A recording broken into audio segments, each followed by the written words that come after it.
Welcome back. With coronavirus vaccines on the horizon, some agencies are itching to get back into the office while others are considering long-term telework options.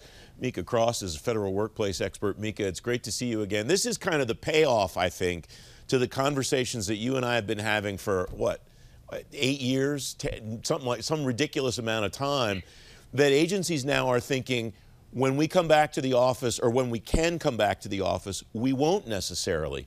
Agencies are figuring out they like to do business this way. The managers like it just as much as the employees like it, don't they? Yeah, we've been hearing that a lot, Francis. In fact, there's been two Senate committees over the past several months that have focused on just this. One was focused on private industry best practices and learning everything that we could to adopt in the federal space. And the second was just last month, tail end of it, where Department of Labor and Social Security Administration and other federal agencies were really lending best practices to help adopt long-term and even remote work strategies across the federal space moving forward post-pandemic. What do the best practices look like in your view? What did that group that Labor and SSA came up with, and what did the group that private sector organizations are talking about? How do they compare and how do they contrast? Well, I was very excited to hear that many of the agencies were hinging their policies and strategies around that Telework Enhancement Act that was passed, as you mentioned, a decade ago. And so it's useful to know that they had agreements in place and an IT strategy to support what regular telework would look like.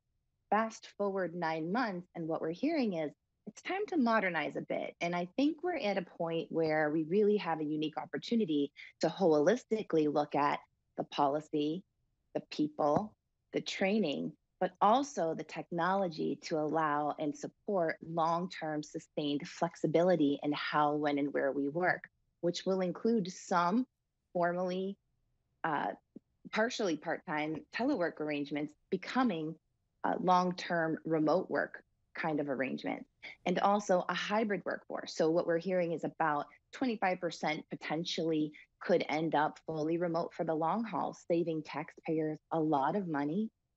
Being able to deliver mission and services in areas of the country that traditionally were really challenging to get to, and the ability for the federal government to bring and cast the net wide, the talent pool into its ranks, things that we've been talking about with regards to inclusivity and diversity and innovation for the last 10 years. So, and plus 10 years actually. I think we're just starting to understand, too, what the potential cost savings ramifications are, because they're not just limited to real estate, and they're not just limited to the things that seem obvious. I talked to one chief human capital officer recently who said, yeah, what if I have the opportunity for my office in Washington to draw from a workforce that lives in an area with a much lower locality pay differential? These are organizations that are thinking, folks are starting to think about this, I think, from a number of different directions, aren't they? They truly are. And, it's about time. We've been preaching to the choir about these kinds of issues. But I think most importantly, it helps meet some of the items on the president's management agenda that have been in for several administrations now, such as IT modernization, such as decentralizing government and putting government back to hometown USA, where people need to access services and the government resources that are there. Consider recovery efforts. The federal government is expending an enormous amount of money on grant services to help with employment and food security and housing security.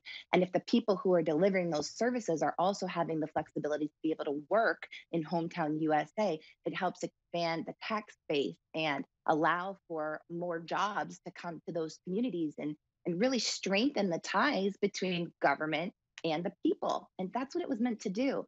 I think also, Francis, I've heard a lot of your segments focus on IT modernization and the zero trust factor.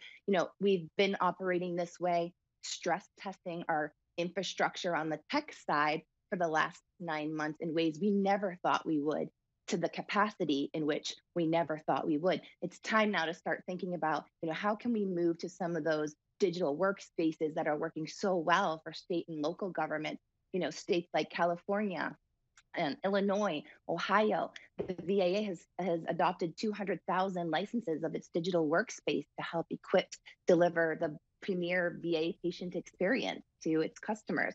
So it's time to start thinking outside of just the VPN and what can we start doing with regards to security and flexibility and modernization to focus on high level work, delivering the services that the people need, and allowing flexibility to do that in a lot of great ways that, as you mentioned, can save the taxpayer a lot of money too. We have about a minute left, Mika. What are managers that are succeeding in a remote work environment doing to manage specifically regarding engagement and employee satisfaction with being connected to their managers? It's always been a weak spot in the FEVs.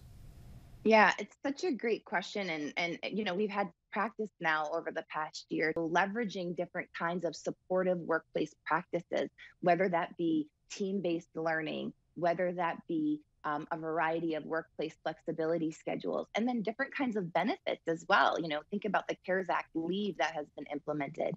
HR, it's taken an enormous effort from across all agencies, but you have HR and tech and finance all coming together to support the workplace in ways that really we wouldn't have had a chance to put into practice had it not been for this pandemic. So there are some, I think, glimmers of hope and really great learnings that we'll be able to adopt for the long haul when we get back. Thanks very much, as always. Great to have you back. Thank you so much, France. Take care.